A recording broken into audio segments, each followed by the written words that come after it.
young talent. They brought in a couple older guys from the Rams. That's the Cleveland Browns.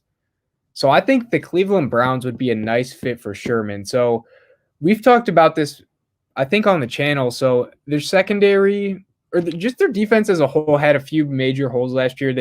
Their secondary was constantly injured. Denzel Ward, Greedy Williams. They brought in Troy Hill, and then Grant Delpit's back there. They had Grant Delpit is coming back from his Achilles injury. And then they signed John Johnson. So they've gotten a few guys, and I think if they brought in Sherman, that would just make it even better in the fact that they have more veterans. They already have a ton of like young talent, like Ward, Delpit, Greedy Williams. Like they have that. They've already brought in Hill, Johnson, a third guy at corner on the outside would be awesome. And then Joe Woods is there, and Vish. I think you're a little familiar with him. Who exactly is Joe Woods?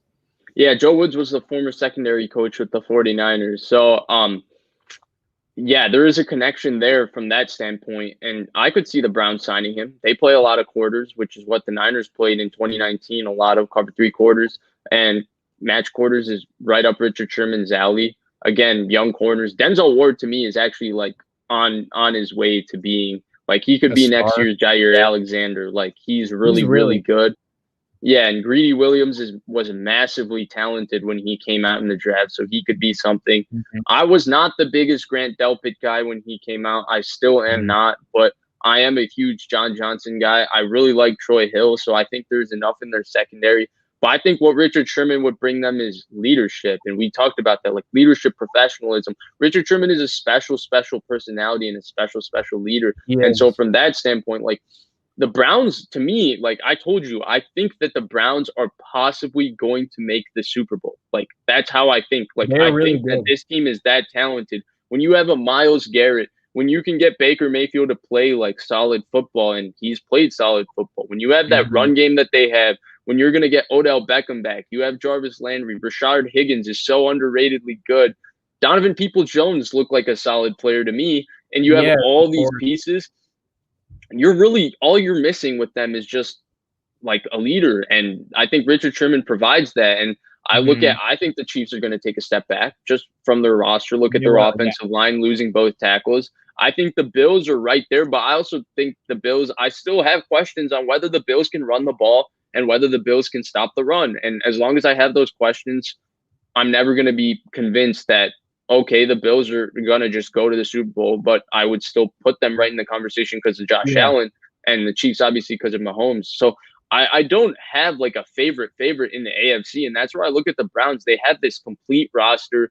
As long as Baker Mayfield continues playing the way he's been playing, I see no reason why the Browns couldn't represent the AFC in the Super Bowl next year. They could be similar to what the 2019 Niners were and the 2018 Rams were. Mm-hmm. And Baker's went through a lot of coaches already. So having Stefanski there, and Stefanski looked by all accounts to be really good. O-line is easily the best in the league when healthy. They have 3 really solid tight ends. Like their roster is loaded, and Baker's still cheap for this year too. I think it's the last year he will be, because this is his 5th option, I believe. This is his fourth. And then he has his 5th-year option. But I think his fifth-year option is close to $20 million guaranteed. So it's not cheap, but it's not expensive. It's under market value for what he will get paid, I think would be the thing to say on that. But they are really talented, and Sherman would help a lot. Not to get too off topic with the Browns, but like adding Richard Sherman to that equation would help a lot too.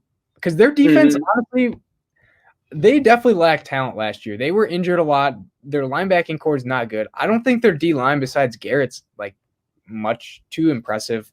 Yeah, but Garrett is so good. Yeah, but Garrett commands, a ton of help. So, no, they'll be interesting with because they got hit by COVID and secondary injuries pretty hard. So they'll be interesting to watch, especially if they add Sherman. They've added a ton of good pieces, but that's Richard Sherman. The tight end, I did want to mention, the tight end point to me is so underrated. Harrison Bryant's really good. That's who I was going to say. I think he's a mega talent. Right. Austin Hooper's really good, and I think Njoku was injured last season, and he hasn't been a first round talent or lived up to that, but he's still crazy athlete, and he could show to be a lot. So yeah, I think Harrison Bryant could be a star. I think Harrison Bryant's the under talked about person in that entire offense. Where I think Austin Hooper, we kind of know what he is. He's not a star, but he's really good. I would put him Mark. Right, I would put him, Mark Andrews, kind of at the same level, just below the top guys to me, just because they're really consistently good at everything, but they're not really great or explosive athletes. And then and then Njoku obviously is kind of a wild card, but he's been so inconsistent throughout his career. I think Harrison Bryant, if he comes back, he gets a little bigger. I really like him. Interesting. Yeah, he did win I think it's the Mackey Award, right? He won the Mackey Award. And he fell to the third, and I know they said they had him ranked as a first or second rounder really highly, and they're like, how is he still available? But let me just say that this is going to sound a little crazy. I know Niners fans are going to look at me funny, but when I watched him in college, I thought there was a little George Kittle to Harrison Bryant. Interesting. I haven't heard that before. Maybe, he had to be insane in college. I don't watch much Oklahoma, so. He was in Oklahoma. He was Florida Atlantic, I want to say. Harrison Bryant? Yeah. I don't know why I thought he was Oklahoma, but because I probably said Mark Andrews and Mark Andrews. Yeah. Yeah. But Harrison Bryant is legit.